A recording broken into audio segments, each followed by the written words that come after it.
guys, welcome back to the Beyond Football podcast. We're back here again with my co-host Tobi Sho-Silva, and today we're going to be giving you guys an insight into how player care can help take your football career beyond football.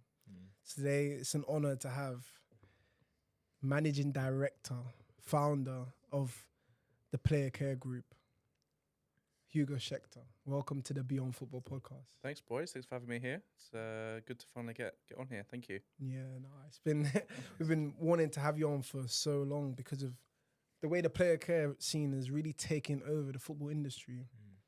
So after COVID, after so many incidents of players just coming out having issues with their mental health, having issues with dealing with issues on and off the pitch, and issues off the pitch affecting their on-pitch performance.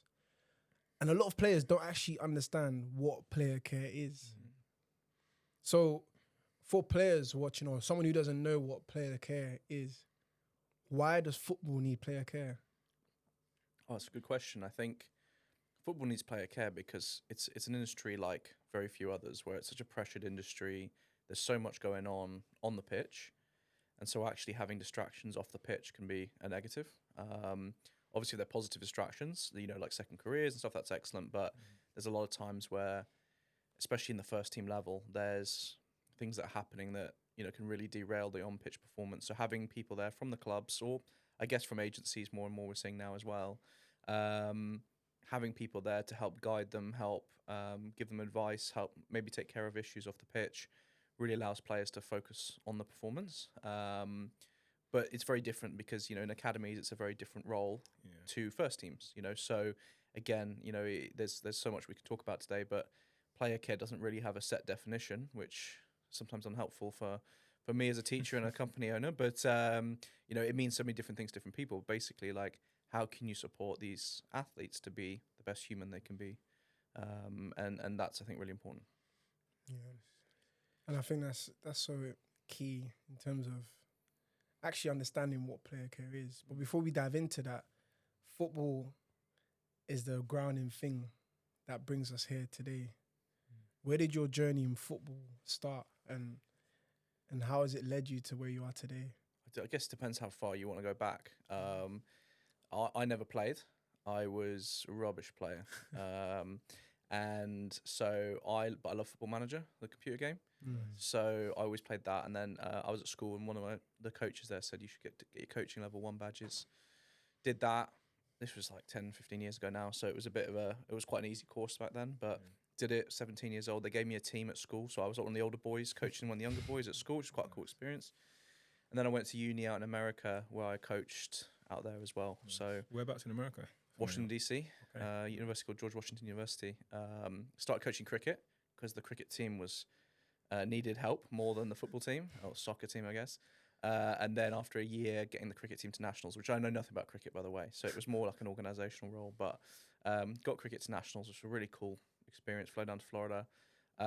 Moved to the soccer team there, the sort of second team they had there. So in America, you have the varsity team, which is the scholarships and where a lot of sort of your friends and colleagues might have gone and played out there. I did the team below, which is like the student-run team, so there's no scholarships. But we went outside the top 1,000 to top 24 ranked in the country. So, really cool to be head coach and running that. Did a lot of bits at university, and then thought I'd graduate with a ton of job offers. I'd interned at Southampton, I'd interned at the FA. I'd done lots of work experience, done my coaching badges out in America, and couldn't get a job out of uni. Like, really, really struggled. So ended up getting a job with a new startup team in the American second division called Indy 11. They played in what was the NASL now, is now the USL. And we started a football club from scratch, which was crazy. It just didn't happen in England. But, we appeared in the league in the second division. We had 13,000 people at our first game.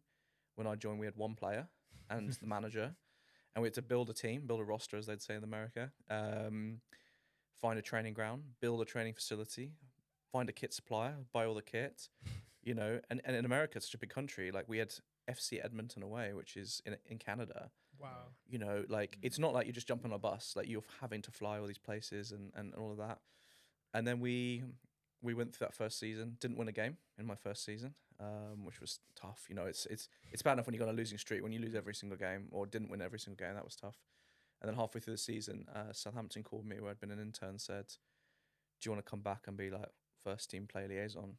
And I was like, "Yeah, I would like to work in the Premier League." Over the, you know, no disrespect to any NASL fans here, but Premier League's a little bit more exciting. So I left there, came and joined Southampton October 2014.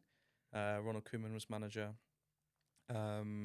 Was like the first team player care guy. Like never done the role before. Really was team operations manager at Indy, but there's only 13 staff in the whole club. Whereas in England, you know, Premier League, we had 40 staff in the first team. My first game, we won 9-0 against Sunderland. Do you remember that? You remember that? Was Wow. I think it was Vigini got a hat trick of own goals. I think it was, or something like that. It That was the all one over the game. newspaper. Yeah. It was was I think it must have been the 10-year anniversary this week or something, because I saw it on Instagram. But everyone was like, "Wow, you can come every week." You know, Lucky Charm. I was like, "This is unbelievable." 9-0 win, first game, whatever. But then, you know, had an unbelievable season with that time under Koeman. I don't know if you guys really remember it, but you know, we finished fifth. That season, the season after, we finished fifth in the league, 3 points off Champions League with Southampton. Yeah. You know, we're 3 points off Man City. We beat everyone. We won at Old Trafford away twice. We had a great squad. Yeah, great yeah. squad. I mean, unbelievable players now have gone to great things, and obviously I was 100% responsible for their success. But no, you know, it was great, and did 3.5 years there.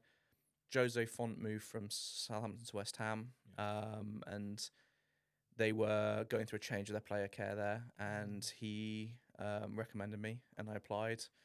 One interview, got offered the head of player care role at West Ham, so moved up there. Set up a department, which I didn't have at Southampton. I was by myself at Southampton. Became head of player care at West Ham under David Moyes the first time, and then Pellegrini, then Moyes again. Really enjoyed that experience. Did 2.5 years there, and that, you know, you spoke about COVID right at the beginning. Took the club, or helped get the club get through COVID, which was really tough. The league paused with 9 games to go. We were level on points with relegation, and we knew we had 9 games to save ourselves, and we came back and absolutely flew. I can't remember what exactly we did, but we were well clear. You know, by the end, it wasn't even coming down to the last couple of games for us. And then I did a couple more months and ended up quitting and started my company in 2021. So, like, yeah, I guess that's the longest version of the story. Yeah. But I've seen some cool stuff, and I've been a part of some great teams. No. And that's obviously where we met as well. So at West Ham. Yeah, I remember those days that back in how you really. That was the first time I ever heard of like a player care staff from, you know, the academy perspective and the influence they actually have. Yeah. So it was amazing. But I was wondering if we go back to some of your experiences abroad, and what are some stories that you've experienced of why like player care is necessary for players? Yeah, I mean, you know, we look back to Indy, we were paying those guys nothing. You know, like they were, a lot of them, we had a scouting relationship with a guy in Honduras who we'd pick up these guys from like the middle of nowhere, like quite rough environments, and they would get out just to save their, you know, keep their family out of potential gang violence or stuff like that. But they're moving to America, not speaking English, you know, earning relatively good money for Honduran players, but, you know, in America, not a lot of money. And suddenly having to like live in a strange country that also doesn't really care about soccer. It's different here when, like, if you play for West Ham and you're in East London, people buzz off you. If you play for Indy 11 in Indianapolis, you're like the 5th biggest team in Indianapolis. You've got the Colts, you've got the Pacers, you've got the Indy 500, you've got NASCAR, you've got the universities there. So like we struggled with that. But you had a melting pot of people. We had 22 guys who'd never met each other, all coming. Imagine 22 new signings in a summer. We had 22 new signings and 8 new staff and a new club and a new stadium and a new training ground and everything. And so like that was, I think, my first experience of player care. Yeah. But yeah, certainly, you know, all through the times you have foreign players who you know, come here, you know, to England, and it's a different way of life here. You know, if you ever go on holiday, even, you know what it's like to live abroad. And, you know, the things that we take for granted are things that often is not usual. So very basic things like our bin system in England. It sounds really basic, but it's confusing as hell if you're British and you've lived here your whole life to know when you put the bins out, what bin you put out when. if you're not from here, it's absolute chaos. And then it's sort of things like, well, then there's just rubbish rotten in your house. And actually, there's little things that actually just annoy you, and then it like puts you off your game and stuff like that. So it's all the way down from the minutiae of like how the bins work to, as you said at the beginning, mental health support, or proper like big picture items as well. But there's so much that comes into this. No, it's good. It's so interesting because I'm thinking, cool, player care has come in now. Why didn't you feel like it existed before? I mean, I don't know. Like the first professional player liaison was 2001, so it's been really not that long at all. Yeah. But I think the kind of old, when you speak to older coaches, and that's kind of who I tend to get pushback in when I go to a club is and I'm obviously not going to name names because I've probably had good relationships with them in the end, but the old coach has been 60 plus years old, who's been there a long time, and he's like, back in my day, they used to work in the mines and then play 5 games and your players are soft and all this stuff, and you're like, well, good for you, A, but B, like the game's moved on, and actually like there is so much that can affect a player. And when we're looking at marginal gains on the pitch, why are you not looking at the marginal gains off the pitch? And you're not even looking at maximal. You got massive things that are. You've got players sat in hotels for 3-4 months when they're signing. You've got players not knowing how to do basic things because they're not from this country, or they're not from the area, or they can't speak the language. And the idea that clubs, they're rich, they're just going to sort themselves out. Well, money doesn't buy you, wisdom. Well, there's a great way to put it. And so, actually, to say to clubs, yes, it's a people business, but actually, you're taking away, they're your assets. You're paying money for them, both as transfer fees and wages. Why would you not give them the best chance to succeed? And so we kind of convince clubs to say, invest in your assets, quite coldly, but then player care can then be that warm face of quite a tough industry. And like you guys both know, you get chucked out at no notice, or you get brought in, and you can feel like a piece of meat sometimes. Well, we can try and player care can try and be that warmer face to try and make that a less of a shock, or less of a trauma as you're coming in and out of a club, or whatever it is. You need something. It's the day of a game. You don't want to be trying to Google, like, I don't know, whatever it is. You've got someone there whose job it is to try and take care of you. So some of the things seem a bit like soft or a bit like silly, but actually when you're dealing at the elite end of the game, there's so much riding on every game and every performance and every minute of every game. So much money, so much performance, so much fan excitement, whatever it is. There's too much just to let it go. And in terms of that, the game being gone, that's what we often hear in the change room. Game is gone. But the game is gone. As in, it's just changed. What do you believe is that that middle ground in terms of understanding? Has the game gone soft and we're not producing players who are resilient, robust, and able to handle the pressures beyond football, or do you believe that it needs to change and be like that? And having player care and all that support still allows you to develop yourself holistically. But I don't know what game's gone like me. Like I understand. Okay, sorry. You heard it, but like, what do people mean? Do they mean they want what racist fans on the like screaming, throwing whatever at the players? Is that what they miss? Is it they miss having 25 games a season? Like, like, do they miss England not performing in the Euros because of hooliganism? I don't know what's like missed. Like, okay, we all have a time when we grew up as kids and we're like, oh yeah, I grew up at my peak football was like 2004. I don't look back and go, oh wow, players are rubbish these days. It's just different, oh, Freddos were cheap when who gives a can I swear? No, not that swear. Who gives a whatever? Like I don't know. Like I don't like to look at football backwards, like that. And I think like football's got more money than it ever has, not only for the clubs but for the players as well. And so we need to try and find reasonable ways to keep football going. I don't particularly agree with all the competitions, but also like I can't change that. So what we're trying to do is make it as accessible and as painless as possible, but understanding that football is a tough game. Like you want to be the best at anything in the world, it's going to be tough. And so we're trying to make it, as less rubbish as possible, but like we're trying to take some of that away from it, but also understanding that like you can't make football easy. If football's easy, then it's boring. If everyone can play Premier League football, then no one wants to watch it. So there's an element as well that it's going to be tough no matter what you do. And it's how do you treat people and make it as less bad as possible for the ones who are falling out the game, that's, I think, important. But to say that it was better 10 years ago, 20 years ago, 100 years ago, I don't know what that period where it was great, but I don't really subscribe to that as much. I don't know what you guys think, but... Yeah, no, I think it's interesting. I guess with different people that I grew up with, there's oftentimes HR. We talk about HR. Mm-hmm. I've never worked in any other organisation than a football club. Yeah. But what's HR in football? But what player care seems to be is that HR, if that makes sense. That looking after the human side, the human resources side, which hasn't been there before. Yeah. And I'm like, isn't it just standard that there should be HR already at clubs?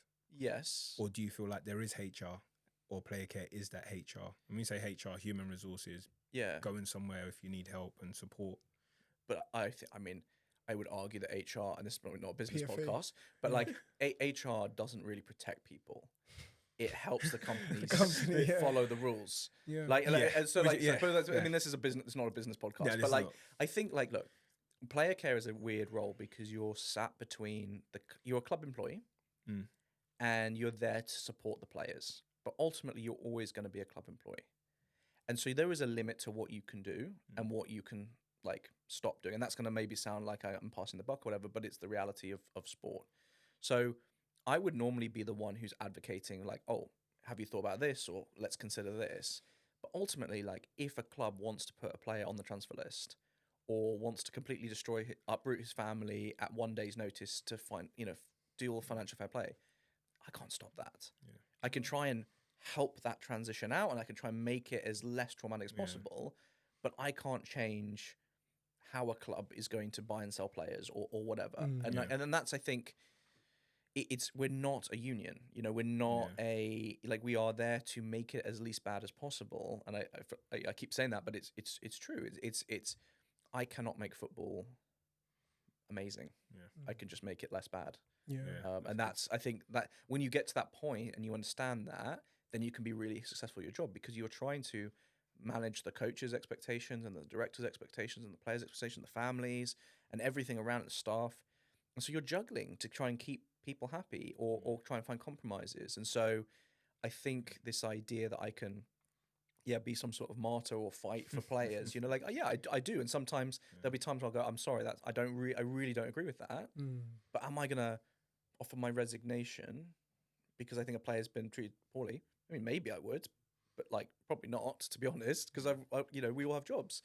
So I think you're trying to just smooth over the cracks as much as possible. And I think that's maybe and other people have different, you might speak to other player care staff who have different approaches or different feelings on this. But I think for me, to be successful in this role, you have to be pragmatic, and you have to be able to find solutions for people and not just be like, really upset all the time, I guess. Yeah. It's good. I think it's so interesting because I think it takes a lot to be able to, a lot of wisdom to be able to recognize that the industry is how it is. Yeah. How can you mitigate it? Don't get overwhelmed by all the bad that's going on. Yeah. But how can we at least start from that one person instead of trying to save the whole world? It's like that, yeah. I think, can I talk about your situation? Yeah.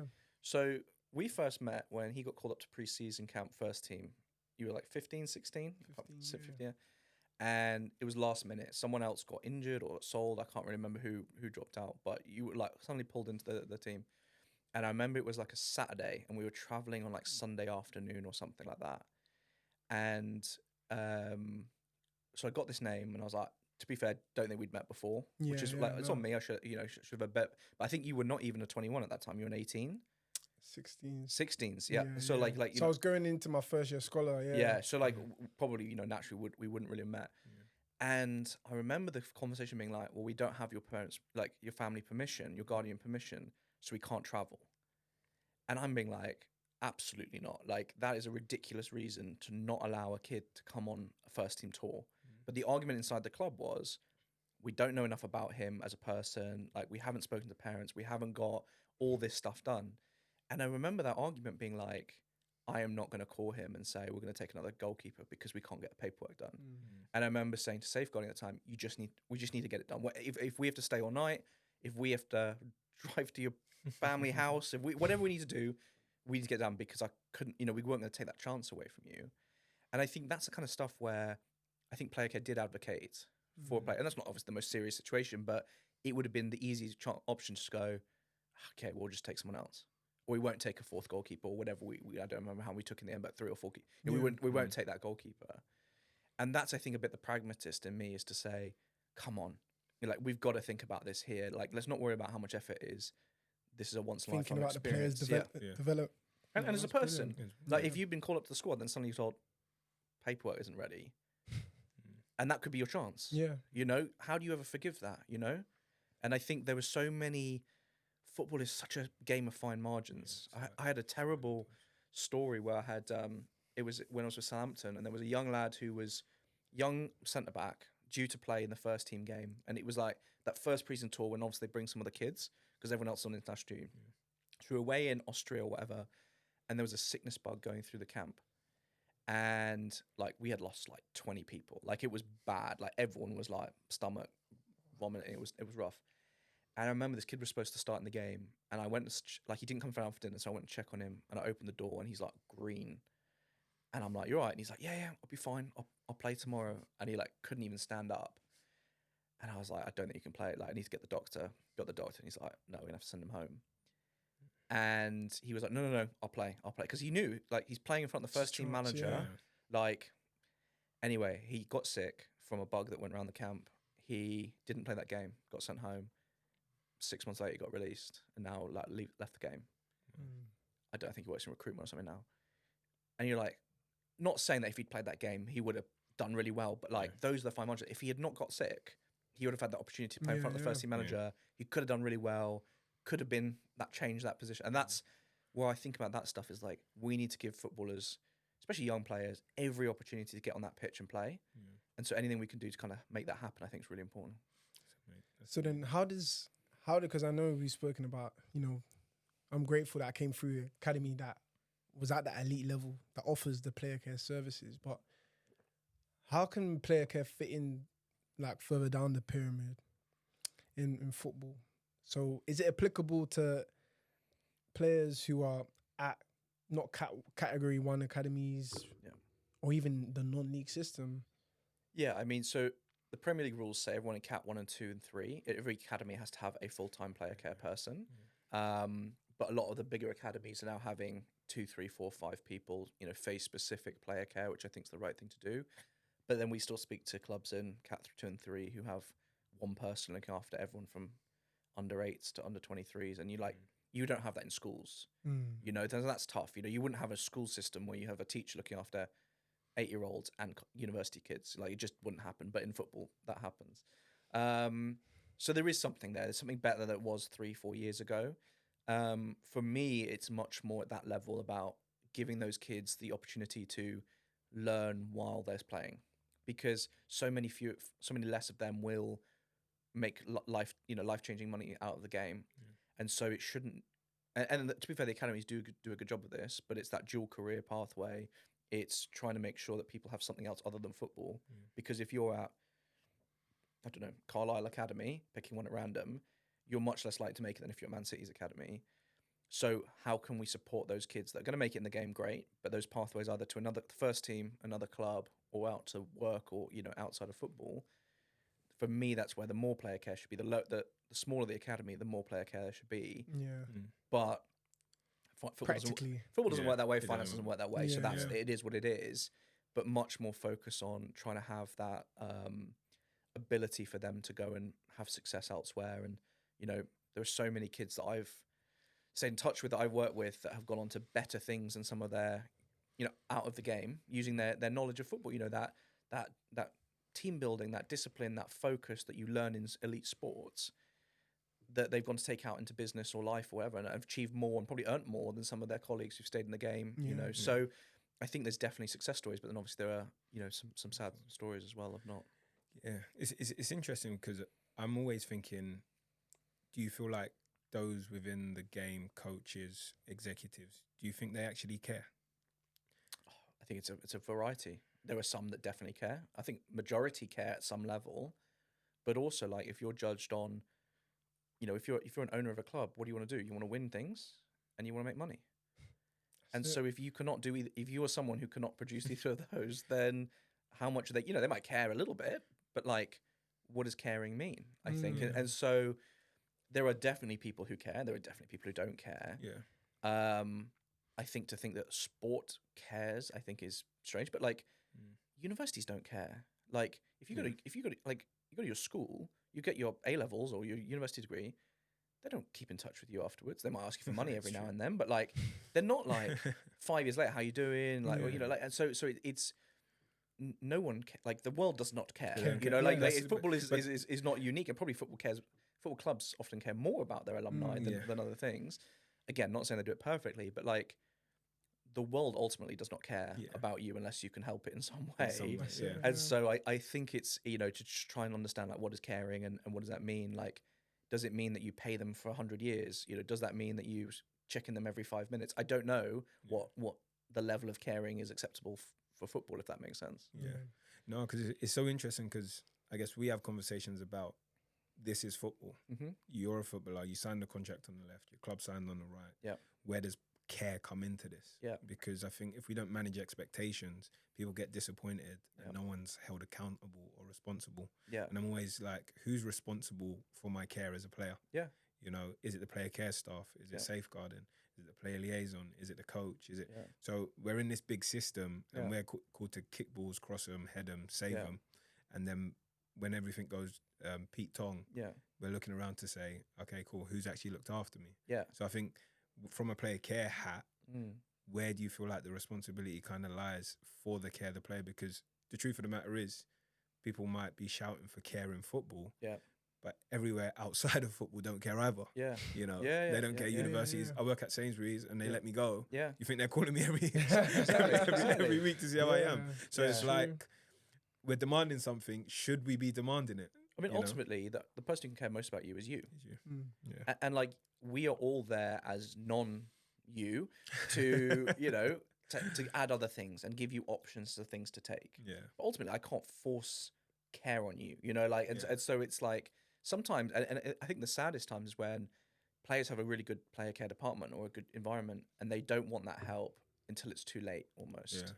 And I think that's where, it does take a certain type of player to really want it. And I think the hardest ones are the ones who have, been named on these lists of like ballers to watch and they're like 12.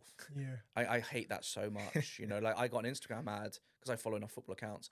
Got enough Instagram ad for like an under 8s at like Crystal Palace or something. Wow. And his dad is running this account and like doing interviews after. And he's like playing on a 5-a-side pitch, and this little kid's doing interviews. And you're like, the dad's putting so much pressure on that kid that unless he goes and plays for England, his dad's gonna be disappointed, and he's gonna be disappointed because he's been built up as this baller. He had like 3,000 followers. Who's following this guy? I don't know. But anyway, it was like I found that really weird.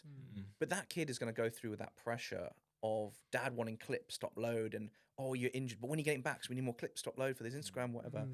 And the kids who are like in their minds or are built up to be this elite, top, those are the ones that often struggle the most, I think, if they don't make it.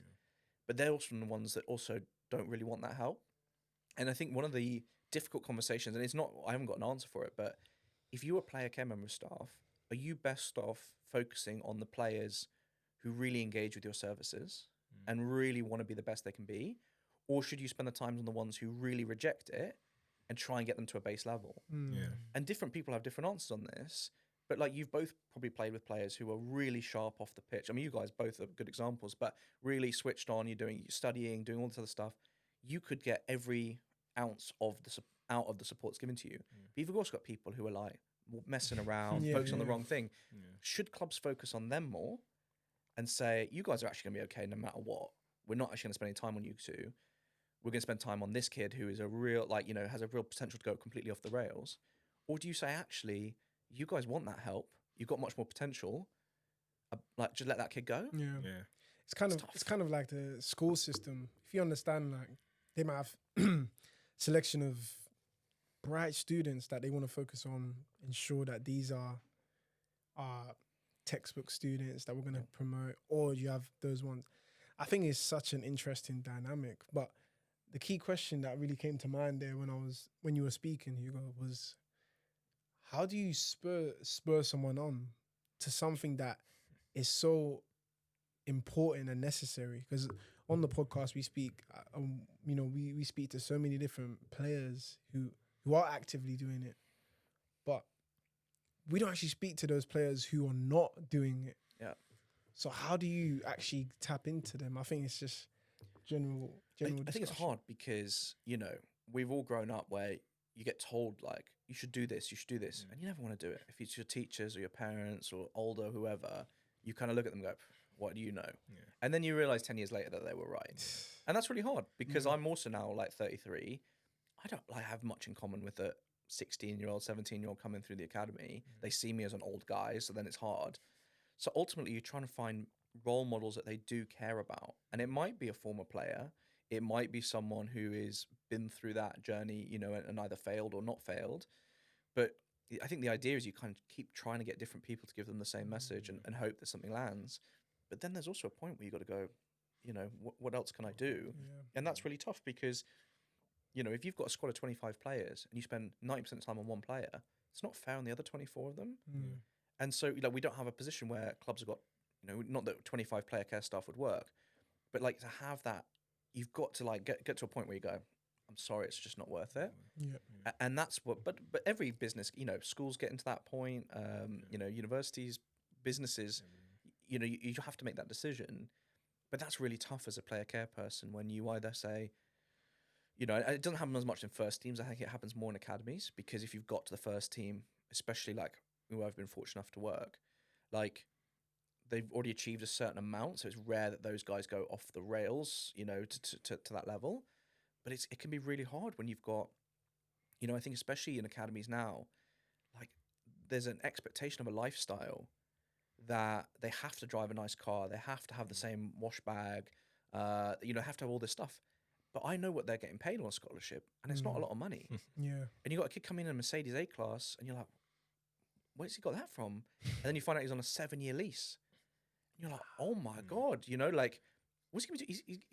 He's 17 now. He's going to be 24 and he wants the same car. He's not going to want a 7-year-old Mercedes in 7 years' time. But then you realize it's ridiculous because he's so desperate to get that vision of that lifestyle, put that photo on Instagram or whatever it is. And that loss of identity, I think, when they don't make it is really tough. You've gone from being a top West Ham prospect or a top whatever prospect, and now you've not got it. That's tough, Yeah. And from... I was going to say, I know you touched on the identity piece. What would you say are kind of a couple of the key areas that player care tried to embed as foundations for these players that are just going through football? Because that's what it is. It's not highs, it's just part of the game. Well, it's I struggled with it. I didn't even play, but I would, when I left West Ham, it was the first time I'd not been employed in a football club in my whole career. And I would go to think parties or whatever, and they go, "What do you do?" And I'm head of. No, I'm not actually. I'm then I have to because that's all I've been is that player care guy, that Premier League guy, and I found it to a much lesser extent, but I still found that when I left West Ham, people who were desperate for my time now weren't interested at all. People drop you, which is mad because I wasn't even that important. But when they don't realize I can't get them a shirt or tickets or something they want, they're just not interested. And so what we try and encourage players to do, when we're working with clubs, is saying, who are you? And don't use the word footballer, because you're so much more than that. Even if you do nothing else, even if you just sit home and play FIFA or Call of Duty or Fortnite, whatever it is, and then come and get what are you? Who are you? And try and build that dual identity, because football will leave you at some point, whether it's by your choice or by its choice. So how can you be a person that can function without it? And that probably though is difficult because it's not that elite mindset. And so, it's an easier conversation maybe to have with some academy players. But if you're a first team player in the Premier League and I'm like, what are you outside of football? It's no, I am a footballer. And that's fine. But what are you going to be when you're not a footballer? And trying to give them that idea. And it doesn't have to be something super meaningful. It could just be, a lot of them do soccer camps, or they do clothing lines. I mean, I don't know if we need another clothing line from a footballer, but no disrespect to anyone who's got a clothing line, which I'm sure they're great. But you know what I mean? It doesn't have, it just has something to give you a bit of purpose, a bit of identity outside the game. But then again, if they don't want to do it, they don't want to do it. And that's, especially with the adult players in the first team, it's you can tell them, you can ask them, you can advise them. But if they tell you to get stuff, then they get, they will. But then what is it about football that people can't just have an identity basically beyond it, because the truth of the matter is, if I'm an accountant, I would love for someone to know that I'm good at golf as well. Yeah. You know, it's great. Yeah. Like, and I'm good at, I don't know, archery. Yeah. There's 3 strings to my bow. But as football, it's like, I don't want to add anything else to it. What do you think it is about football?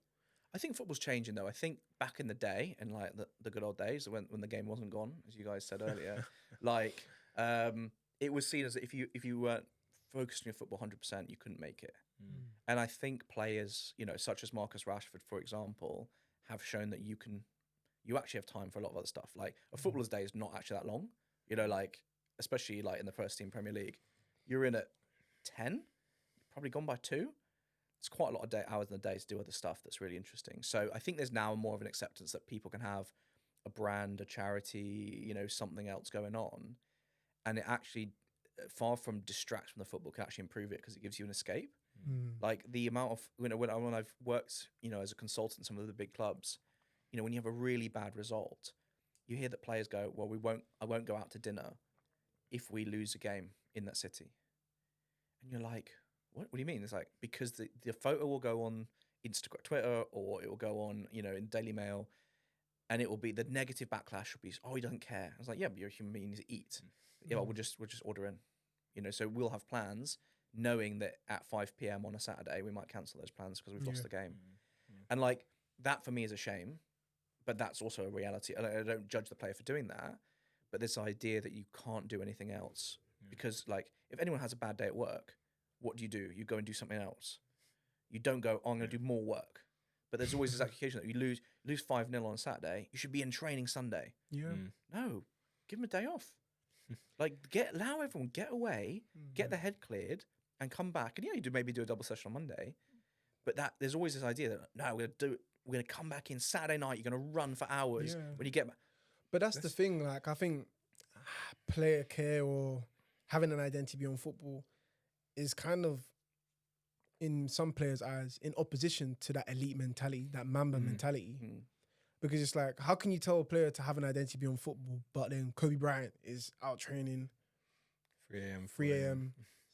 5 times a day, finishes a match. Michael Jordan, bang, he's in the locker room, doing weights, hitting those free throws. Ronaldo, all these 1%ers that are all at the top, but then you're telling them to have that identity beyond football. How?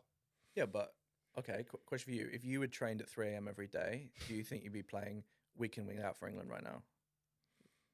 No. Okay. So this is the thing. It's like, yeah, there's some talent that potentially. Is like, maybe.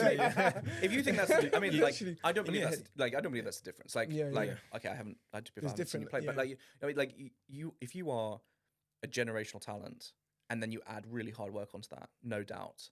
But we're not talking about that with majority of footballers, especially like young footballers in academies. There are people who are just not good enough. And like a lot of, like, unfortunately, like, there are players in every academy who are filler. You need 11 people to play a game. So, or you need more than 11 players. You need 11 players on the pitch to play a game. There are 2 or 3 that the academies care about.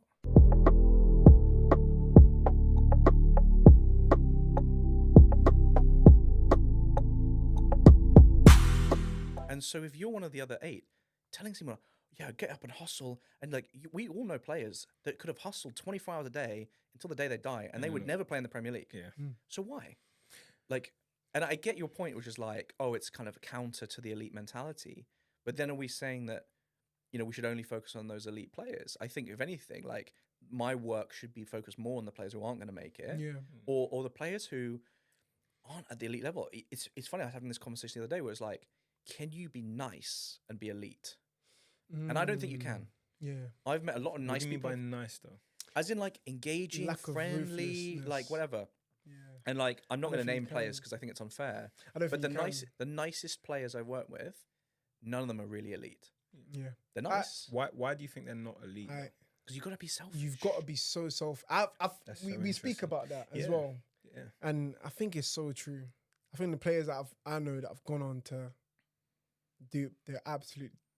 They're ruthless. But absolute ruthless. And I think, you need that tenacious side about you because, as you said, marginal gains. And if you're not ready to sacrifice anything that's inside your way, I don't think it's true. It's true, but I've had the same conversation with two players, and I won't name them because it's not fair. But two players in the identical situation at two different clubs, where we travelled away to some like crap away game on a Tuesday night, and they were like one man dropped out the squad, and they sat there, you know, like by the pitch while everyone else is going out to warm up, and they're just sat there, like not the squad, but they've travelled, and they go, you know, like, oh, I can't believe this, gutted, you know, like yeah, because you're nice, you're the easy one to drop, because you're not going to go and knock the manager's door down and go, what the hell? But he knows that the other players will. So if it's a choice between you and the other guy who's a bit of a difficult guy, he's going to pick him on the squad on the bench because it's easier. So don't be easy, you know. And actually, it's a one of those message. players became a bit of a I'm sure I can say it without shit house without you know, and now he's kind of known for that. But when I worked with him, he was a really sweet guy, and now he's added that bit of edge to his game, and he went you know really to the top.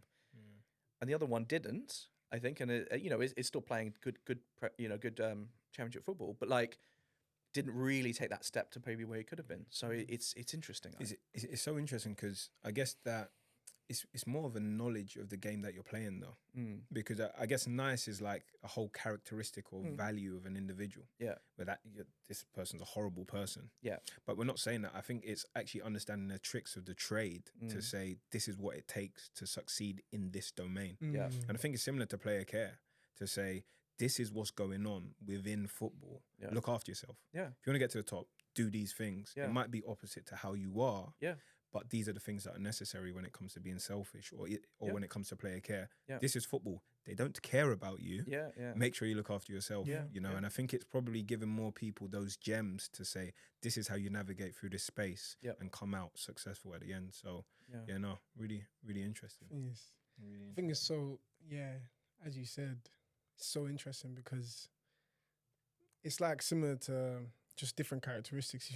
If we look at life beyond football in any other industry, you might be someone who's like intrinsic or introverted. Sorry, you don't like to network or negotiate yourself or sell yourself to other people.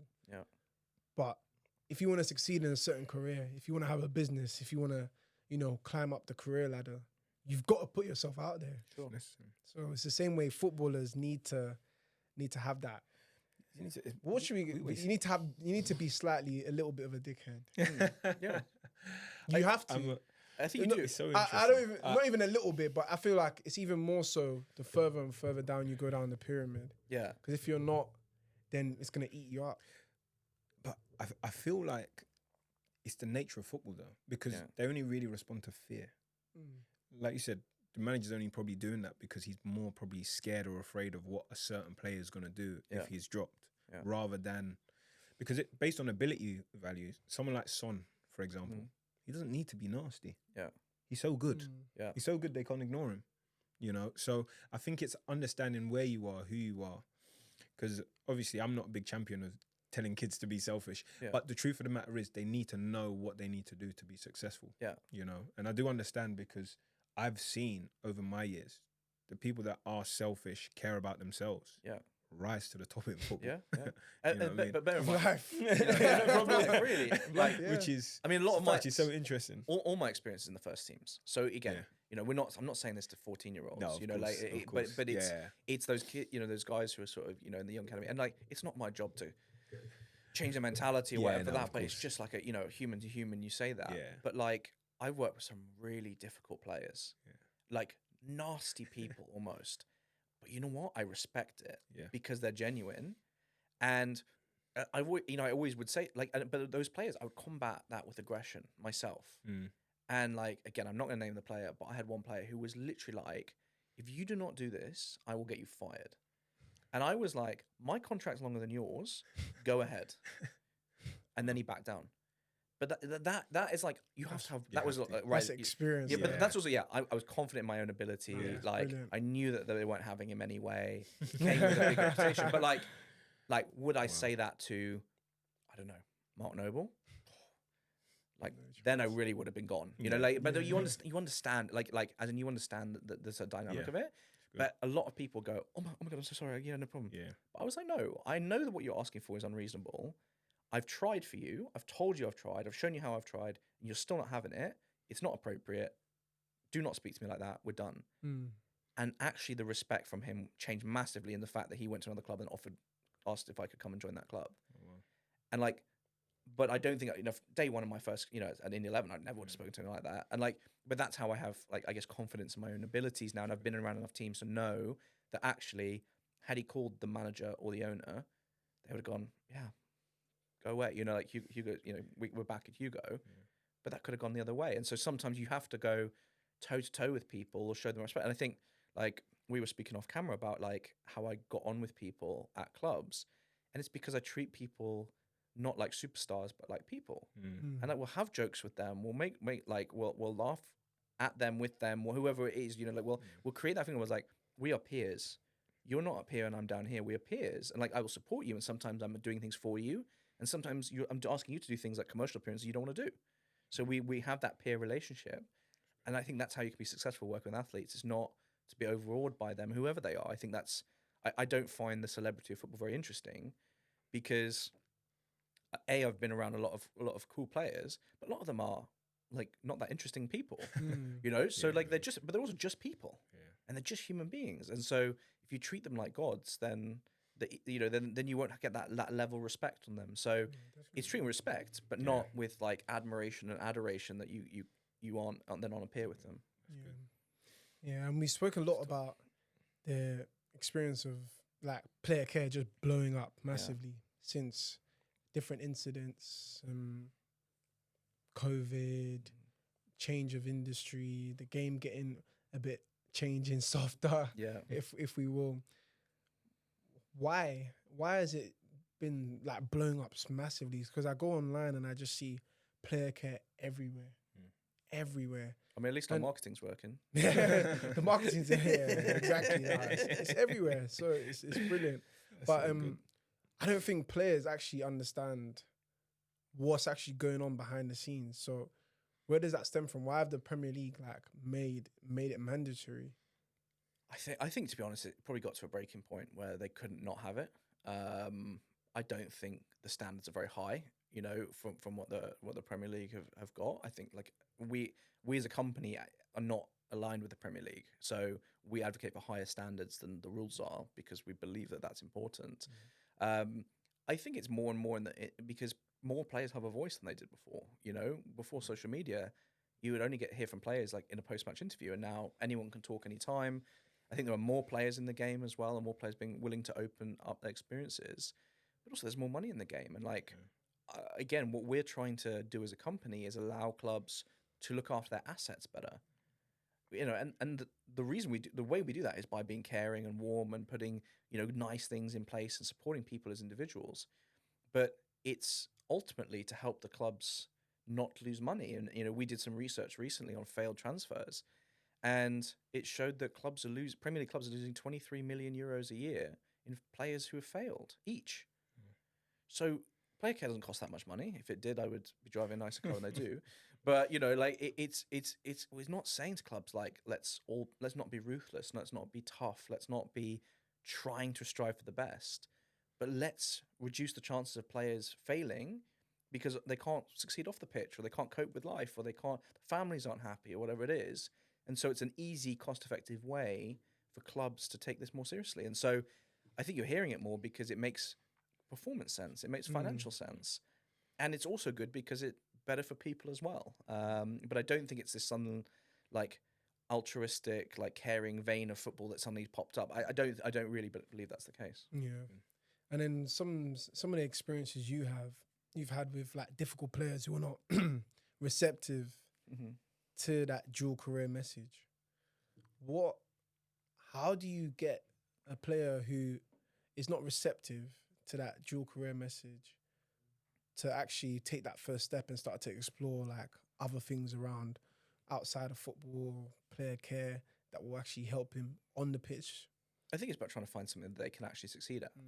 A lot of, I think one of the things that I've understood about footballers through my career is that like they're scared of being typecast, but they often are. So like they don't want to ask questions, basic questions, because they don't want to look stupid, because it's always, footballers are stupid. footballers on the whole are not stupid. There are some footballers who are stupid, but most of them are not. But actually, when we go, when you have conversation with people and you explain things from a basic point of view, it can actually unlock understandings or interests. So it might be that someone doesn't want to do a dual career because actually they really struggled in school all the time, and so they can't read and write very well. And so you're giving them all these large documents to read through and all these different careers, and they're like, it's a real struggle to understand it, or I can't understand it. But actually, they'd be really good in a military career, for example, because they're practical, they're fit, they're organized, they're disciplined, but actually something in an office won't be for them. It's about trying to spend time with them and understanding them, trying to give them different options to then understand what might be, successful.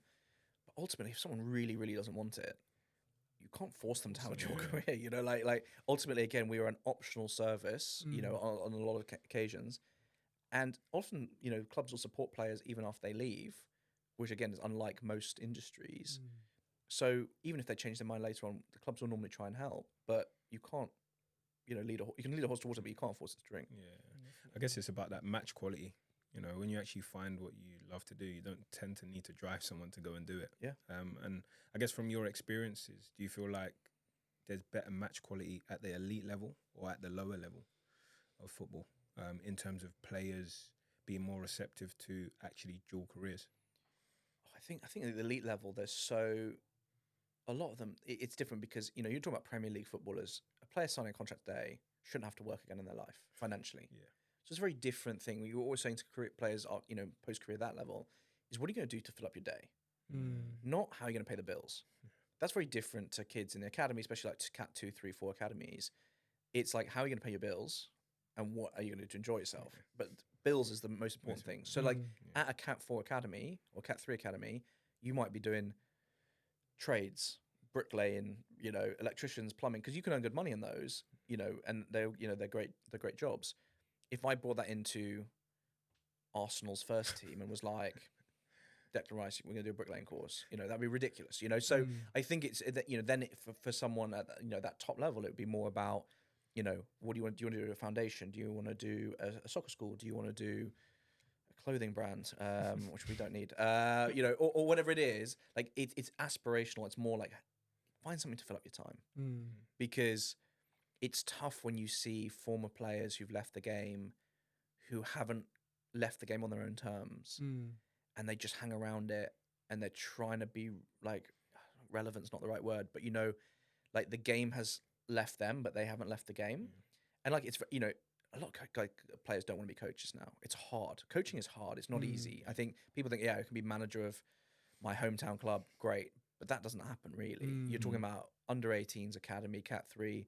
Driving 8 hours to games, that's not glamorous. You're not getting paid much money. That's, I think, what players don't want to do. Punditry, it's very tough to get in, and it's very tough to be very good. So there's thousands of footballers getting kicked out of the game or leaving the game every year with nothing to do. There's only so much after dinner speaking. There's only so much match day appearances, all this stuff. So it's just trying to say to them, what are you going to do to fill your game? And I think the ones who I've seen the most fulfillment from are the ones who just go, I've left the game. I'm not interested. Like that was my past career. And, the athletes I've met who have decided that they never want to go to another match in their life, or, they are just, and I think there are an increasing number of players who don't like football, who play football. And I think Ben White is, I don't know Ben personally, but Ben White's talks about a lot, but he's from far the only player that I've met. Well, haven't met Ben White, but there are more players that I've worked with who genuinely dislike football, but they get paid a lot of money. And it's, it's a career that they can do. And then they were in that last game, they will walk out that door and they will never look back and they'll be so happy. And you're like, that's crazy that you can play at an elite level and not care about it. But I think it's going to be more and more the reality of it, because it's so relentless and so tough and so all-consuming. And like you asked me off camera, like, who do I support?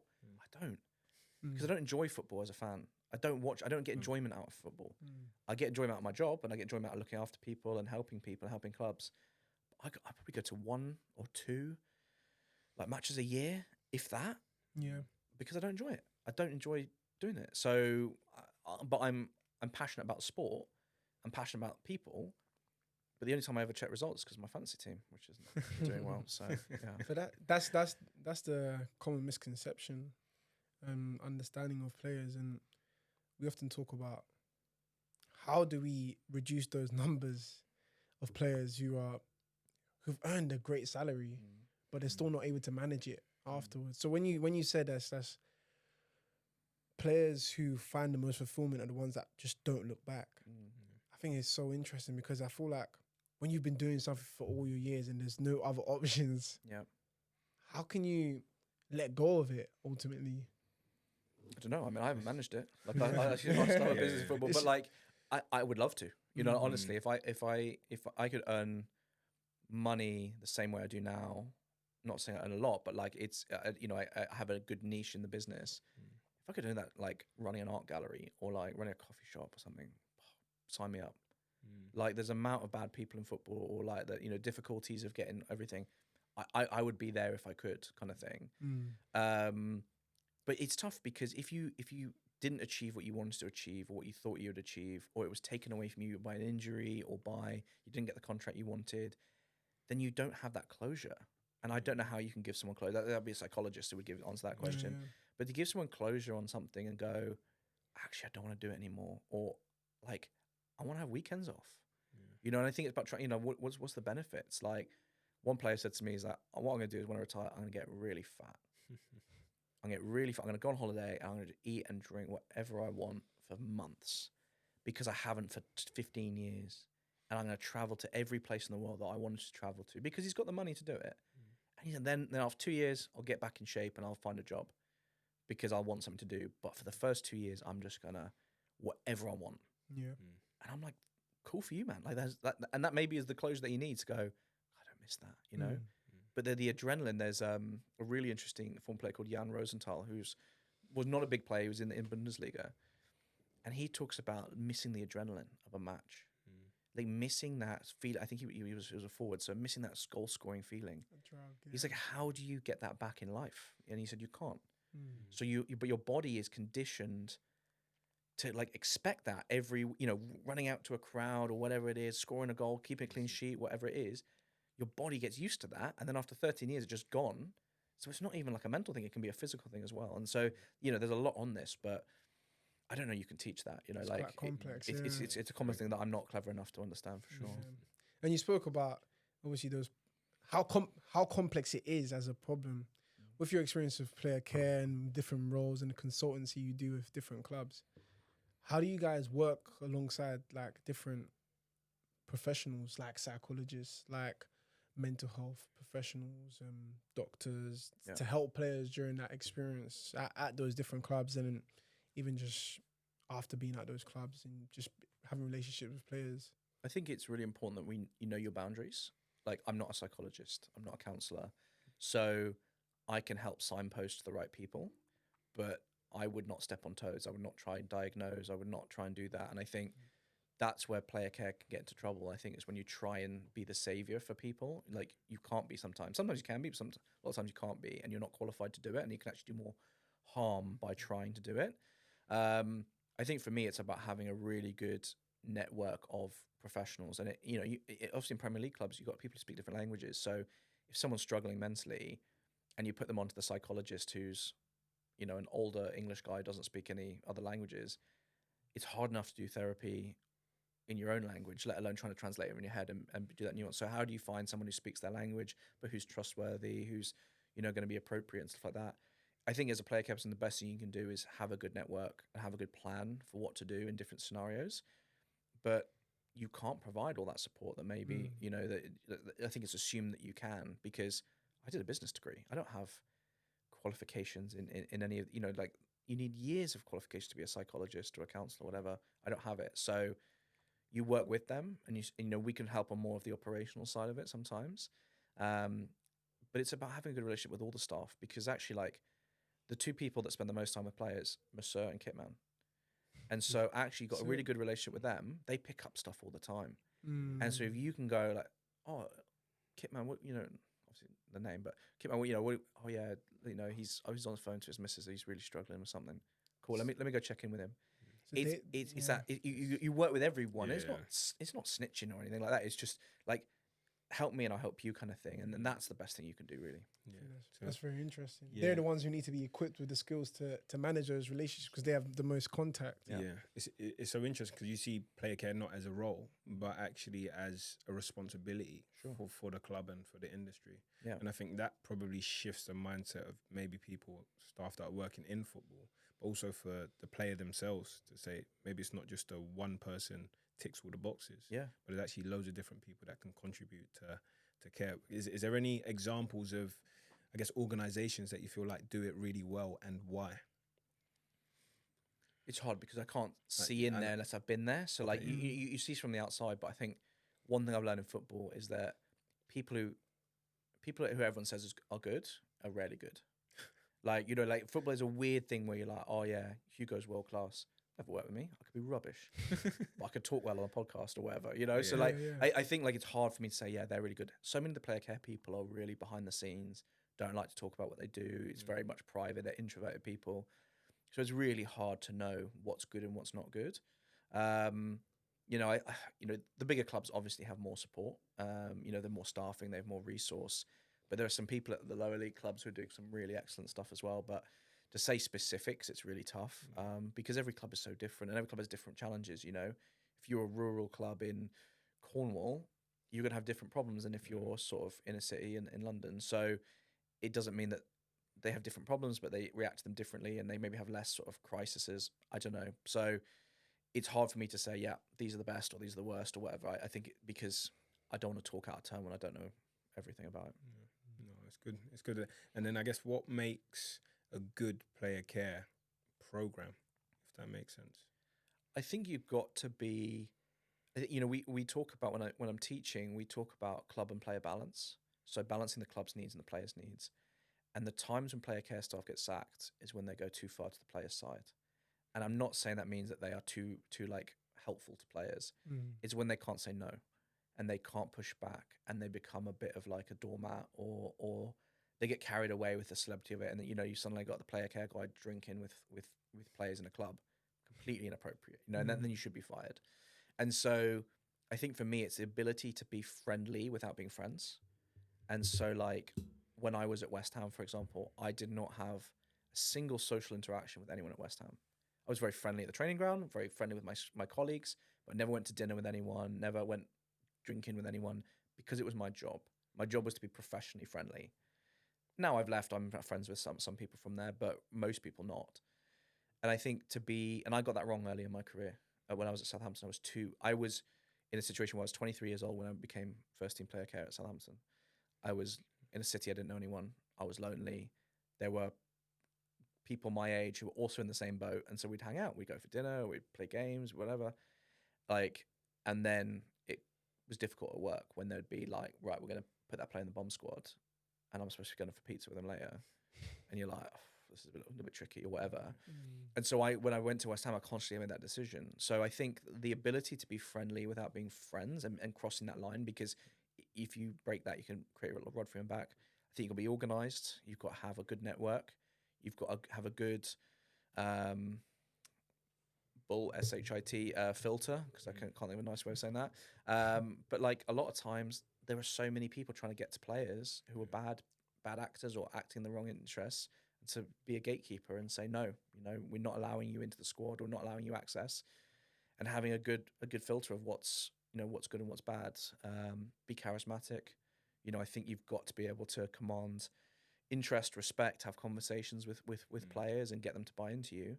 But yeah, you know, there's a lot of different player care staff who are very different to me. And like, I like surrounding myself, you know, through my company or through our courses with player care staff who don't agree with me or aren't like me, because I learn from them. And, you know, we've got people who are much more sort of pastoral and much more like, you know, are much more of like player, like advocates for players, or much more like welfare focused. And I'm not like that. I'm not naturally a very like, you know, warm person. I don't know, maybe I am, but like I'm more of an operational problem solver.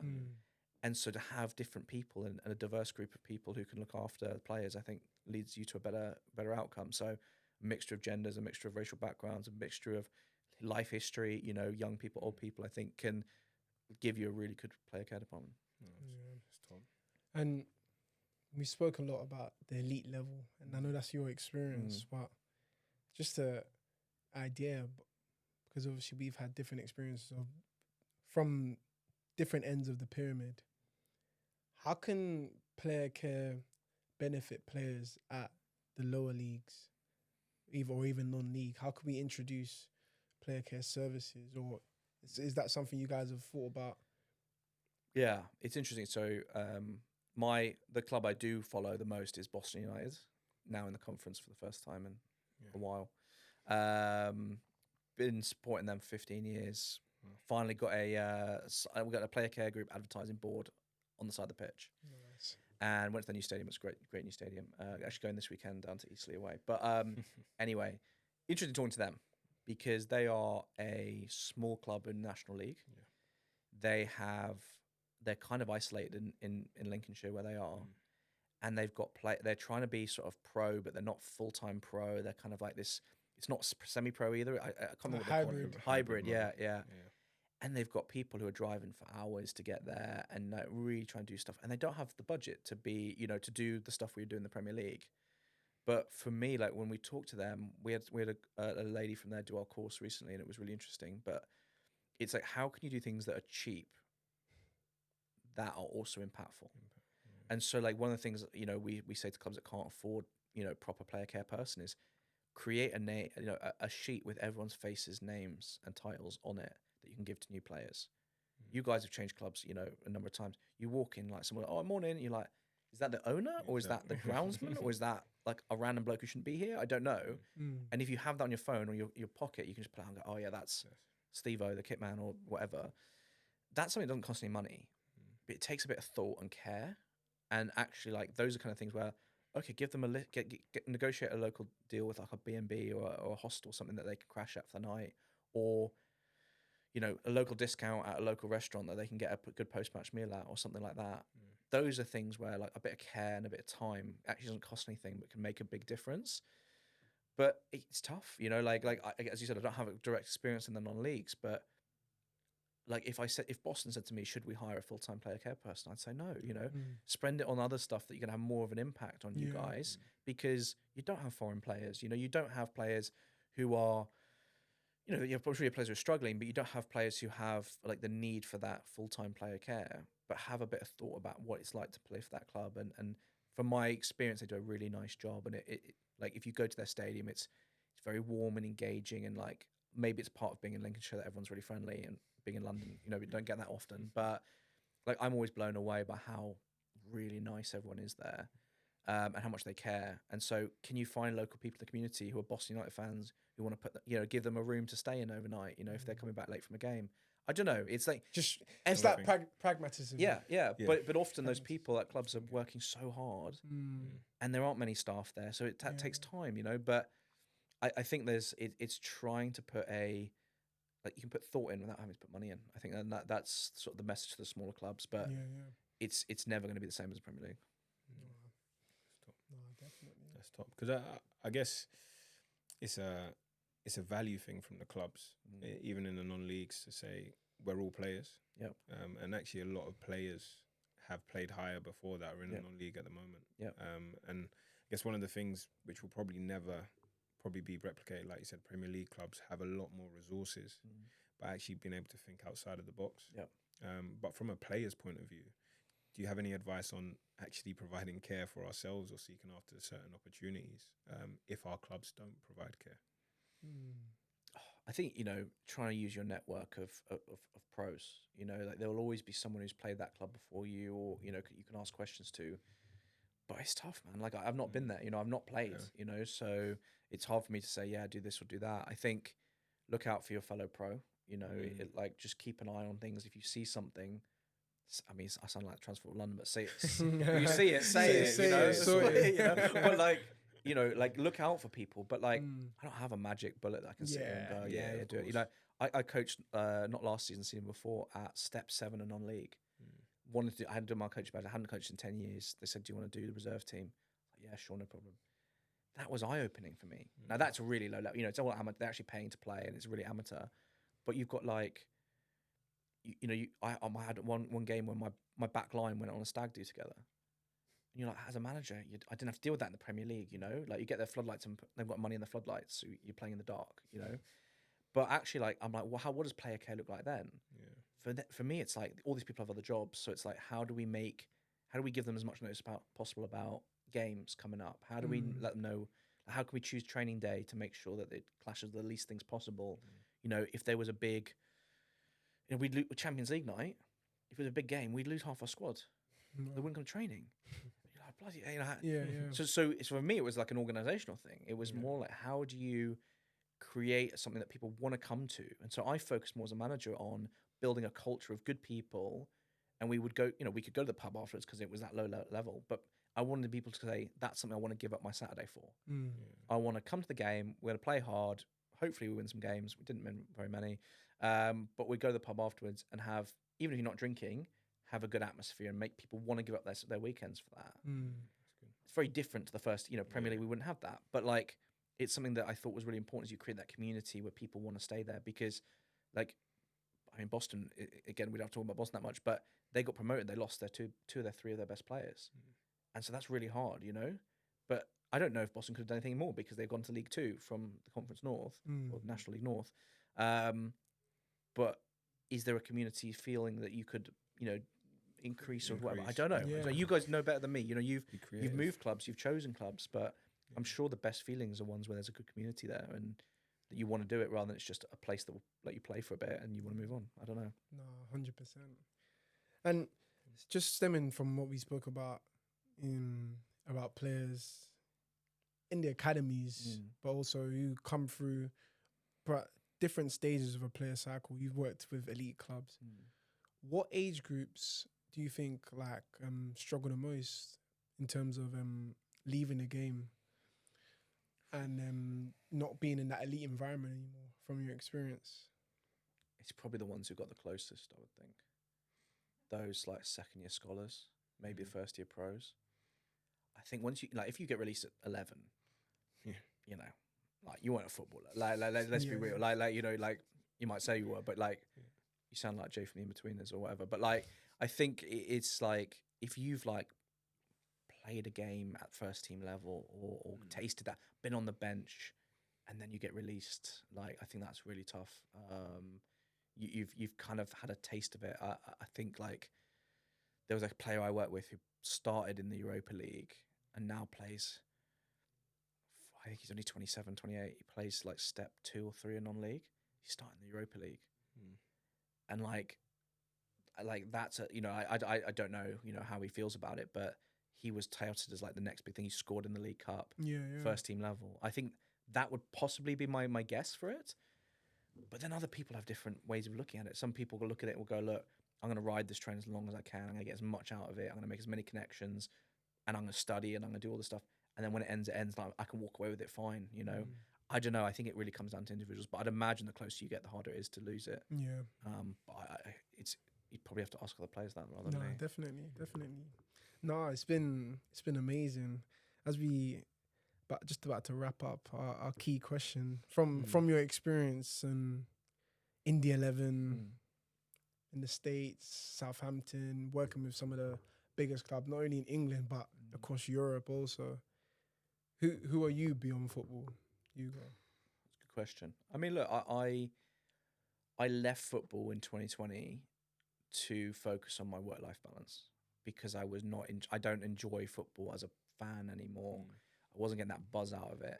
And I remember the moment I knew I had to leave was we got knocked out of the cup and I was like, great, we're going to have a weekend off. And that was bad. I was like, I can't be in this elite environment if I'm thinking like that. But I'm sure people have thought it before and I'm sure people continue to think it.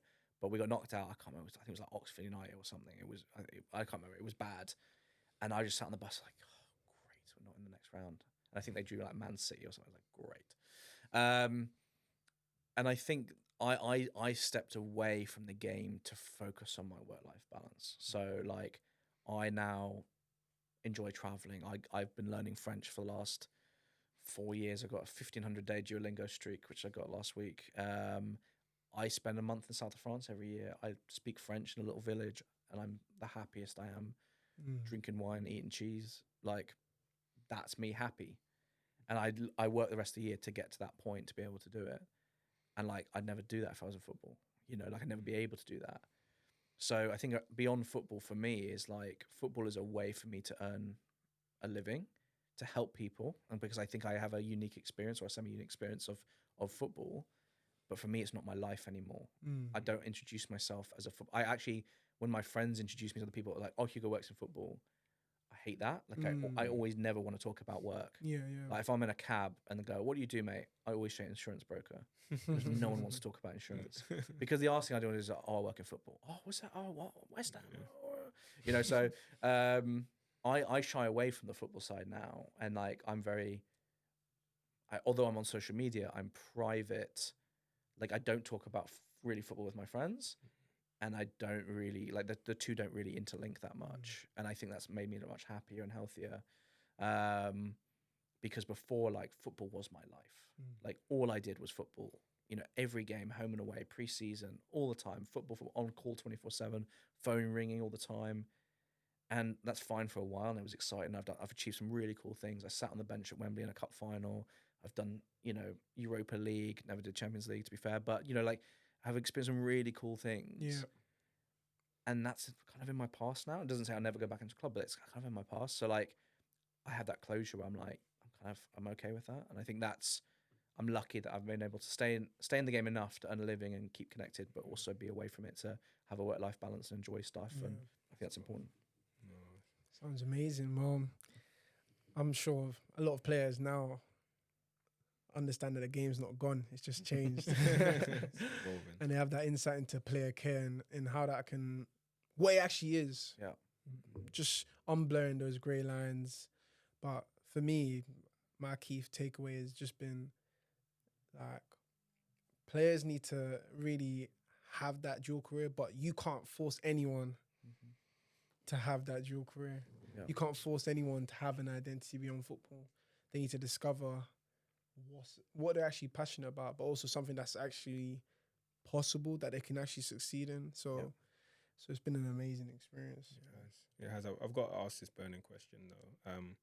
Where do you actually see player care in the next 5 to 10 years?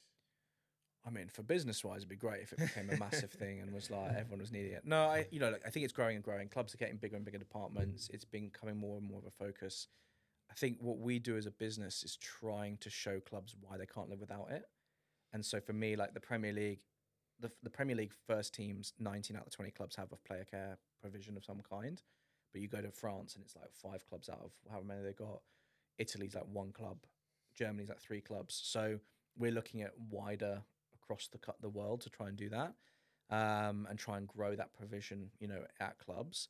But for me, like, the more player care there is, the better football will be, because there'll be more people who can tolerate the game for longer, probably, or, you know, would not drop out the game, or not have, you know, not having, you know, issues off the pitch. So, or preventing them, or lowering the chance of those happening. So I think as the schedule becomes more and more hectic, as the games become more and more relentless, clubs will put more and more into player care to try and, or even the leagues will do it to try and push more from the players. And that's a trade-off that players have to decide, you know, what they want to do on that. But I think hopefully we see more and more good people going to player care. And, you know, it'd be great to see more ex-footballers going into player care. You know, on our course, we've had a number of ex-players, actually some current pros now. Jacob Brown. Brown, just graduated. Yeah, he was great. Brilliant. But we've had a couple of guys do it. And really exciting that current players, also former players, are thinking this could be a career for them, because no one knows a footballer's journey better than a footballer. So, you know, go in there and support young players coming through, or whatever it is. I think it's really important. So yeah. That's top. Sounds amazing. Well, thank you, Hugo, for coming on the Beyond Football podcast. And how can people connect with you? Or they can connect with you on theplayercaregroup.com. .co.uk. Yeah. English company, and it proud. You know, Instagram, Player Care Group. LinkedIn's our big one. The Player Care Group, or I'm at Hugo Schechter on socials. If you care about my French lessons and all that. No problem at all. It's been the Beyond Football podcast. Thank you guys for listening. Make sure you guys subscribe. Make sure you guys like, comment, and subscribe, and check out our website and pay attention because we're gonna have episodes dropping not only on YouTube but Spotify, Apple Podcasts. Yeah. Till next time. #BeyondFootball.